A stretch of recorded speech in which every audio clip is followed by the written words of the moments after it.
Hello, ici Agnatoine, coach pour leader visionnaire. Donc aujourd'hui, une vidéo parce que j'aimerais vous parler de ces situations où quand vous allez exposer vos projets, vos visions, vous allez être face à des personnes qui ne vont pas être d'accord avec vous ou vont trouver que ce que vous faites c'est juste de la folie. Maintenant, dans ces personnes-là, il y a des personnes qui vont être ultra bienveillantes. Vous allez vraiment sentir une intention bienveillante. Donc moi, par exemple, je parlais dernièrement de l'échange que j'ai eu avec Oussama Hamar. Vraiment, j'ai senti qu'il m'avait dit « Écoute, change de pays », mais c'était... ouais, j'ai senti vraiment une grande bienveillance de sa part et que c'était pour me conseiller, c'était pour me donner les meilleurs conseils. Après, à côté de ça, en fait, il y a une minorité de personnes avec qui j'ai pu échanger et je sentais que les personnes, limite, elles avaient envie que j'échoue. Tu sais, t'as ce sentiment-là, tu sais, tu te dis, tu sais, la personne, t'as l'impression qu'elle attend juste le moment, tu sais, dans un an, pour te dire, tu sais, au moment où ton projet ne marche pas, pour te dire, c'est quoi Anya, je te l'avais bien dit. Je t'avais bien dit que là, ce que tu faisais, c'était n'importe quoi. Je t'avais bien dit que t'es vraiment parti dans un délire. Et ça, c'est un peu plus challengeant. Et ce qui est intéressant, c'est de voir en fait l'autre extrême. C'est-à-dire que moi, par exemple, dans cette situation-là, généralement, en fait, sur le coup, ça peut me déstabiliser. Mais après, je vais être plutôt dans un truc quand je vais me parler à moi-même, en me disant, tu sais quoi, tu verras. Tu sais quoi, on verra. Là, ok, tu me dis ça, rendez-vous dans un an et on verra. Tu verras qui est Agnatoine. Ok, tu vas voir c'est qui Agnatoine et tu verras si le projet, il est fou ou s'il a bien eu lieu. Donc, bien sûr, en fait, cette énergie-là, elle peut aider parce que ça donne une énergie de force et de détermination. Maintenant, j'aimerais quand même qu'on prenne le temps d'analyser ces deux postures. La première posture, en fait, de la personne, justement, qui est un peu là, qui n'y croit pas et vous avez ce sentiment, ok, que la personne que vous échouez, c'est déjà vous dire de ne pas le prendre personnellement. C'est-à-dire qu'en fait, la personne, au fond d'elle, c'est pas du tout... En fait, ce qu'elle veut, c'est pas du tout que vous soyez en position d'échec, c'est pas que vous échouez.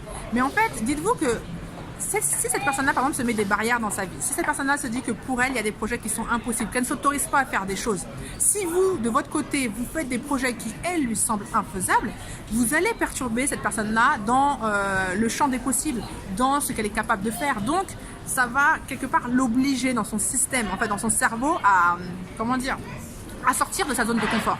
Et à dire, écoute, regarde, tu vois, en fait, ce que tu pensais être impossible chez l'autre personne, elle a réussi à le faire. Donc, pourquoi toi, aujourd'hui, tu n'arriverais pas à faire ce que tu veux et à réaliser ce qui t'inspire. Donc forcément, c'est déstabilisant. Donc déjà, premièrement, ce n'est pas contre vous. La deuxième chose maintenant concernant l'autre posture qui est de dire, ok, tu sais quoi, on verra rendez-vous dans un an comme j'ai pu avoir. C'est vraiment de se dire que si vous restez dans cette posture-là, vous allez passer à côté de beaucoup de choses. C'est-à-dire que si ce qui vous motive, c'est juste de prouver aux autres que oui, c'était possible, que vous le faites vraiment pour avoir la satisfaction de dire alors je l'ai fait ou pas, vous allez peut-être construire le projet non pas en fonction de ce qui vous inspire, mais plus en fait juste focaliser sur le résultat. C'est-à-dire que si vous êtes juste là, vous allez vous mettre une pression de fou et quelque part, vous n'allez peut-être pas vous poser la question de qu'est-ce qui est important pour moi, comment le projet je veux le créer, comment le projet doit être à mon image. Et ça, c'est vraiment important. Là, moi, je prends par exemple le projet en Australie. C'est un projet là qui se travaille sur un an, mais c'est juste énorme en termes de travail, en termes d'énergie. Enfin, c'est vraiment quelque chose là. Aujourd'hui, je le vois déjà à 1 mois et demi, tout le temps que ça me prend. Mais je me dis, mais si là, il faut que ce truc-là, moi, il m'inspire. Il faut que la manière dont je le construis, moi, c'est vraiment qu'il rentre justement dans ma vision, dans le cadre de ma vision. Et donc, c'est pas aussi de me dire de faire ce projet-là quoi qu'il en coûte. C'est-à-dire que réfléchissez au prix à payer. Parce que si vous faites un projet qui ne vous ressemble pas et qu'à la fin vous dites ah ouais, non, vous allez vous dire tout ça pour ça. Ça vous est jamais arrivé ça, de vous battre, d'avoir un résultat qui est juste extraordinaire aux yeux des gens et vous n'avez même pas cette satisfaction parce qu'il ne vous ressemble pas. Parce qu'en fait, c'est pas vraiment ce qui vous inspirait, c'est pas ce qui vous donnait en énergie. Donc, l'idée, c'est de savoir pourquoi vous vous battez en fait, vraiment de choisir vos combats, de faire en sorte que votre projet vous ressemble, vous inspire et de vous battre non pas pour prouver quelque chose à qui que ce soit, mais la seule personne à qui vous allez prouver quelque chose, c'est vous-même en fait.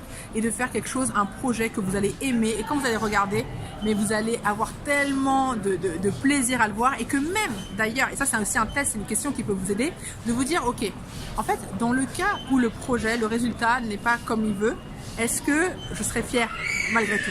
Et vous allez être fier que si le projet vous ressemble, que si il est en adéquation avec vos valeurs.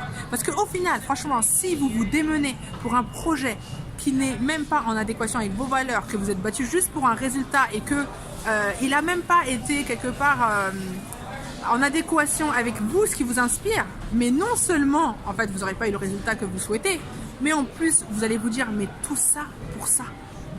Et ça, je pense que pour moi, à mon niveau, je trouve que c'est quand même assez difficile. Donc voilà, bah écoutez, n'hésitez pas à mettre des commentaires, n'hésitez pas à liker si vous avez kiffé la vidéo. Et surtout, si vous voulez recevoir gratuitement le guide pour leader visionnaire, bah vous avez juste à cliquer sur le lien à côté de la vidéo. Bonne journée à vous, ciao!